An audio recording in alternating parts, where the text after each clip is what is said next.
Kang Deddy Mulyadi terjun langsung saat banjir. Cakep. Ngaco, ini bukan pantun. Pertama, kita apresiasi dulu kepeduliannya. Beliau udah nyemplung ke sungai penuh sampah, menyegel 4 lokasi yang diduga penyebab banjir, bahkan nangis karena lihat hutan digunduli. Wah, kalau Greenpeace ajak ke hutan Kalimantan atau Papua, bisa pingsan-pingsan kayaknya ya, Kang ya. Pertanyaannya, benarkah penyebab banjir cuma 4 tempat wisata itu? Atau ada masalah yang jauh lebih besar? Setiap bencana datang, kita sering buru-buru cari kambing hitam. Seolah-olah cukup menutup beberapa bangunan, masalahnya selesai. Tapi coba pikir, kenapa tempat wisata ini bisa berdiri sejak awal? Kenapa tiba-tiba kita sibuk menyalahkan bangunan yang baru berdiri, padahal banjir ini akumulasi dari kesalahan kebijakan selama bertahun-tahun?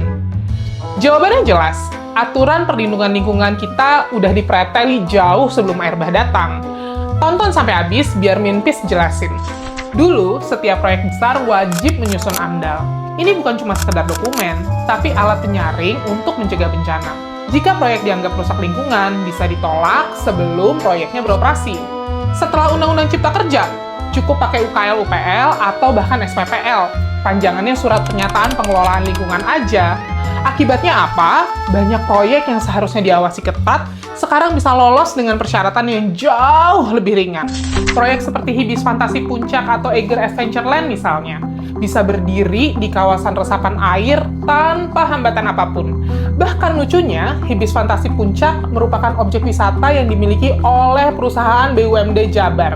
Jadi, ini bukan cuma soal luasan wilayah bisnisnya yang nggak sesuai izin ya, tapi fungsi lahannya pun nggak sesuai dengan peruntukan lahannya. Sebelum Undang-Undang Cipta Kerja, masyarakat luas bisa ikut mengkritisi proyek yang beresiko.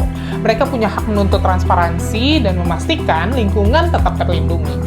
Tapi, setelah Undang-Undang Cipta Kerja, hak itu dibatasi.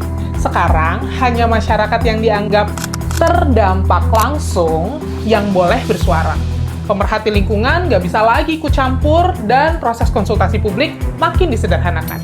Akibatnya, banyak proyek yang berpotensi merusak lingkungan bisa lolos dengan mudah, langgeng, tanpa hambatan apapun. Sementara masyarakat hanya bisa menerima akibatnya. Satu pasal dihapus, satu bencana diciptakan. Undang-Undang Cipta Kerja menghapus pasal 40 ayat 1 Undang-Undang Perlindungan dan Pengelolaan Lingkungan Hidup. Dengan skema ini, lingkungan bukan lagi prioritas, tapi sekedar angka di atas kertas. Jika sebuah proyek dianggap menguntungkan, dampak lingkungannya bisa diabaikan selama memenuhi syarat administratif saja. Jadi kalau kita bertanya kenapa banjir makin parah, jawabannya bukan sekedar hujan deras atau bangunan ilegal. Kita harus sadar, bencana ini hasil dari kebijakan yang melemahkan perlindungan lingkungan sedikit demi sedikit. Ketika Undang-Undang Cipta Kerja disahkan, kita dijanjikan lapangan kerja yang melimpah, ekonomi tumbuh, tenaga kerja terserap, hidup sejahtera. Sekarang, undang-undang ini usianya udah 5 tahun. Hasilnya, lapangan kerja nihil, PHK mastal di mana-mana. ASN, pengangkatannya malah ditunda tuh. Dampak lingkungan, bencana makin sering terjadi. Hilirisasi, yang untung luar negeri, yang boncos dalam negeri. Dan sekarang, kita harus menghadapi konsekuensi dari kehadiran Undang-Undang Cipta Bencana. Sorry. Undang-Undang Cipta Kerja buatan Pak Jokowi dan teman-temannya maksudnya. Ikan betung, ikan lele. Pusing, Le!